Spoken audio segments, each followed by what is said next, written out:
What's up, everybody? My name's Chuck. This is the Disclosure 101.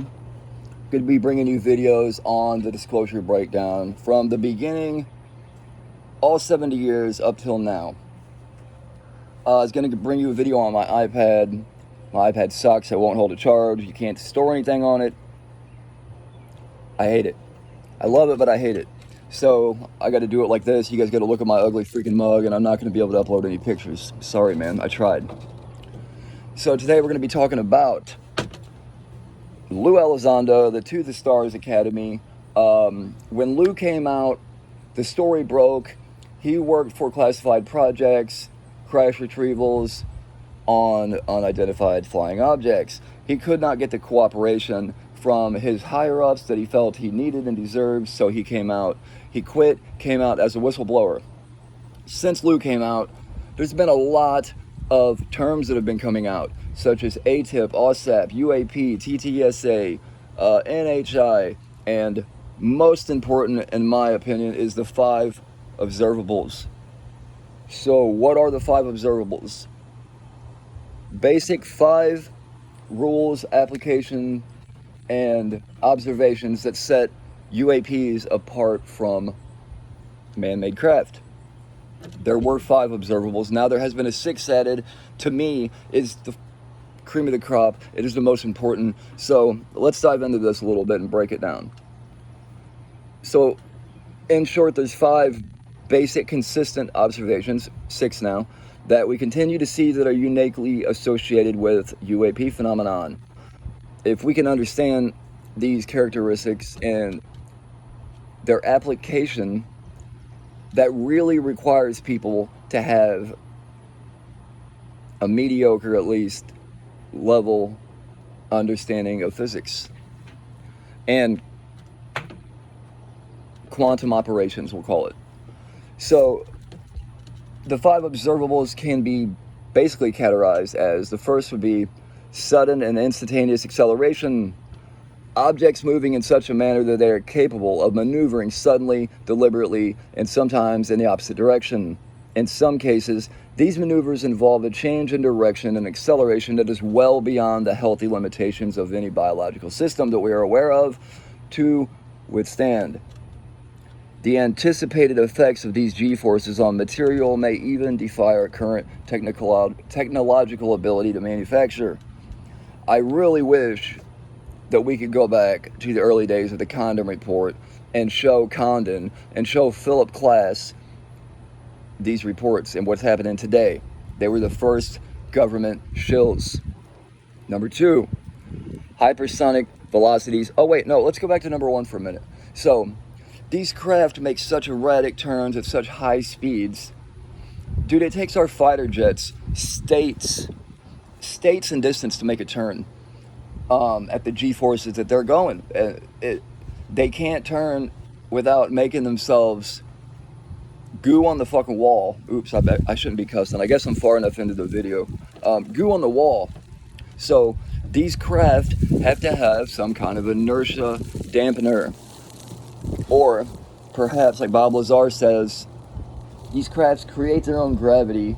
They have a gravity emitter, and then they manipulate the gravity around the craft to propel themselves. We'll come back to this in a minute. Number 2, hypersonic velocities without signatures. Objects that are traveling well above hypersonic speeds and yet leave no obvious signatures behind. Specific signatures normally include acoustic, heat, and electromagnetic, and are traditionally recognized as a sonic boom, vapor contrails, atmospheric ionization. Currently, even the world's most advanced military and reconnaissance aircraft have detectable signatures. Number 3, low observability. Regardless if the object is being viewed electro-optically, electromagnetically, or through the naked eye, the inability to gain a clear target picture remains elusive. Descriptions by witnesses are often difficult to describe, while radar returns often come back nonsensical or even jammed. Objects generally appear opaque and semi-metallic in nature, both on camera and live. In many cases, it is nearly impossible to actually see the object, and instead, reports often include what is seen around the object.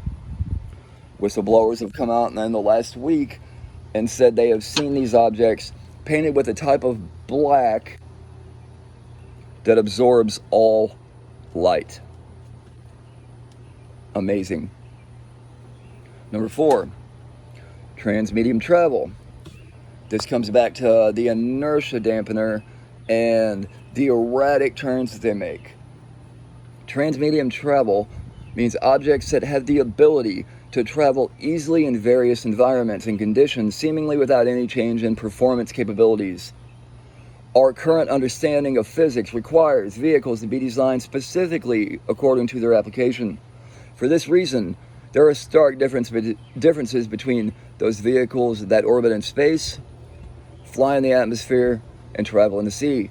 Objects that can travel in all three mediums using the same design and without compromising performance or degrading lift remains an enigma. Positive lift.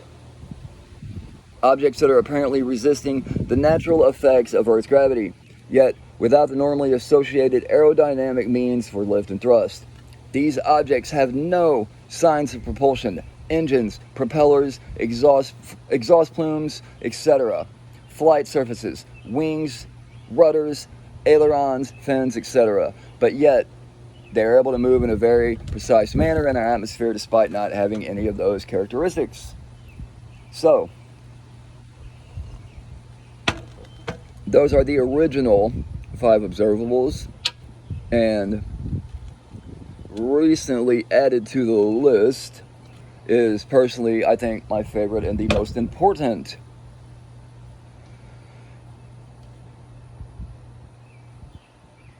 The 6th observable, biological effects brought on by the phenomenon. The 6th observable involve potential changes to the body and brain due to close encounters with these objects. More disturbingly, there was also a link to paranormal experiences. According to Lou Elizondo, this latter aspect was something that another ATIP member dealt with after one particular mission. It involves books flying off shelves and a poltergeist-like experiences so severe that police were called in to investigate. I would love to get my hands on that police report.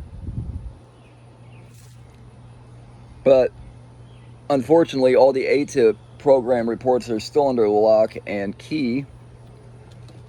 According to Elizondo, there was an issue with an ATIP service member to eventually qualify for service-connected disabilities based on things like demonic possession, poltergeist, inhibition, or spontaneous close encounter telekinesis.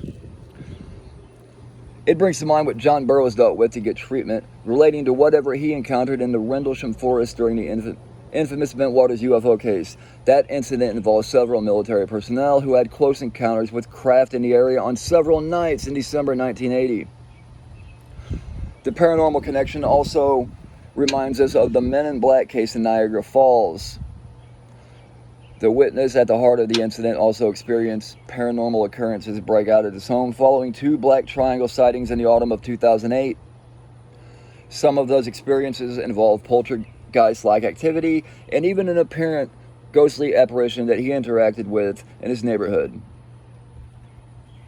So, for people that follow this subject closely, it probably rings a little bit of bell of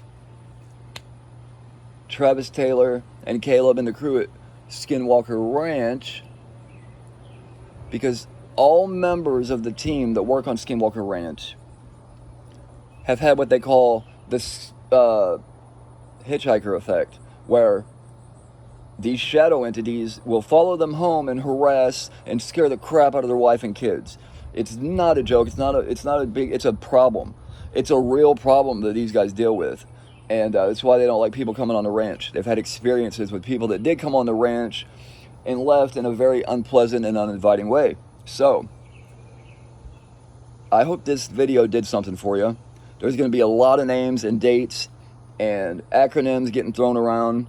So I'm going to do my best to do videos that break this stuff down for you.